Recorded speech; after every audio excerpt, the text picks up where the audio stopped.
Bab 1. Minggat dari rumah mertua. 2 tahun di rumah mertua terasa seperti penjara.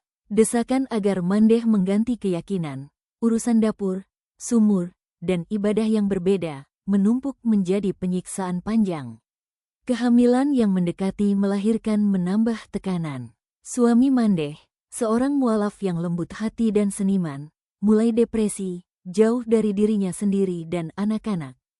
Ancaman perceraian dan anak diambil memaksa Mandeh mengambil keputusan paling berat, minggat dengan hanya pakaian di badan, berpura-pura izin nelpon ke orang tua, membawa 2 anaknya pergi dari rumah mertua.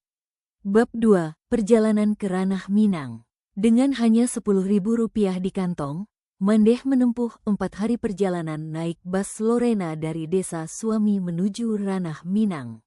Setiap kota yang dilewati, pemandangan, wajah orang, pasar, dan warung menjadi pengingat betapa beratnya hidup, namun juga betapa teguhnya hati seorang ibu.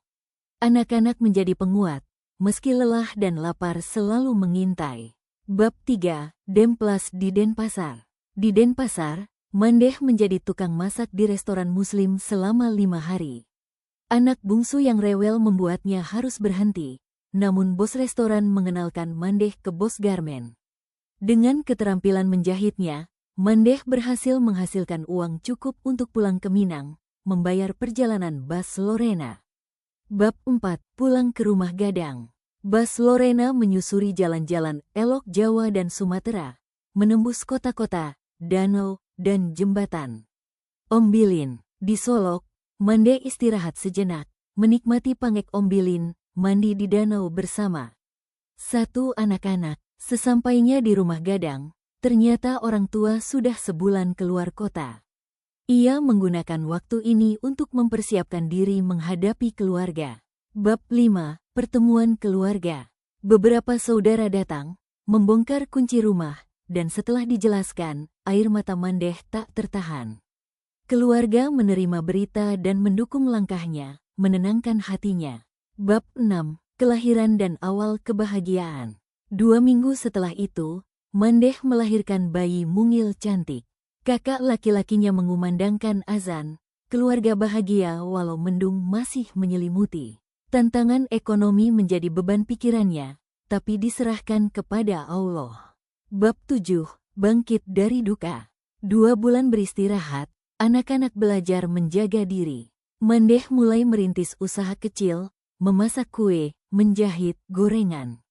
Kain sisa dari garmen menjadi baju anak-anak, dijual ke pasar kabupaten, menghasilkan uang untuk kebutuhan pokok. Bab 8. Usaha dan kreativitas. Usaha kue merambah pasar berbeda setiap hari. Sahabat lama menampungnya di Pekanbaru. Ia mulai mengekspor buah-buahan, beras dan kelapa, merasakan perlindungan Allah dalam usaha dan rezeki. Bab 9. Kembali ke kampung suami. Di Pekanbaru, Mandeh dihipnotis dan kehilangan seluruh modal dagang. Namun ia tetap bangkit. 4 hari perjalanan ke Pulau Bali untuk menjemput ijazah guru, ia mengetahui suaminya telah meninggal. Mandeh menerima dengan ikhlas dan pulang ke Tanah Minang membawa berita duka, tapi hati tetap teguh. Bab 10. Kota Perawang dan awal pekerjaan baru. Dengan sedikit modal mamak, Mandeh membuka usaha donat keliling dan nasi padang rumahan. Usaha sukses, ia menyewa ruko, mempekerjakan 4 pembantu, namun menolak desakan menikah, fokus mencari nafkah. Bab 11. Kota Batam, ujian hidup dan adaptasi. Di Batam, Mandeh kembali berjualan kue, laris di pasar pagi. Ditawari bekerja di rumah sakit milik orang Minang, ia memasak untuk pasien VIP. Kemudian menjadi pendamping apotek, dan membuka jalan menjadi jurnalis. 2 tahun bekerja di media cetak terbesar, sambil loper koran subuh. Terdengar desakan dari kampung agar mengikuti seleksi guru. Bab 12. Seleksi guru dan babak baru kehidupan. Mandeh diterima menjadi guru PNS. Anak-anak bangga, keluarga bersyukur. Semua ujian panjang menjadi pelajaran berharga. Ia bersyukur dan berdoa menjadi guru yang memberi ilmu, teladan, dan keberkahan. 2. Bab 13. kehidupan PNS dan perjuangan sehari-hari. Anak-anak tumbuh cerdas dan berprestasi. Mandeh mengajar dengan pengalaman dari berbagai daerah, menjadi guru favorit, pembina pramuka, olahraga, seni, dan keterampilan. Namun setelah dipindah, kreativitasnya mengganggu zona nyaman rekan baru. Selama 3 tahun ia dibully, harus berurusan dengan psikolog dan psikiater. Bab 14, Bangkit dan Kreativitas Tanpa Batas. Mandeh kini memiliki 4 cucu. Semangat berkarya tak padam, bahan bekas menjadi sumber kreativitas, bunga, mawar, bonsai, kerajinan. Anak dan cucu belajar dari teladan iman, ketekunan, dan keberanian.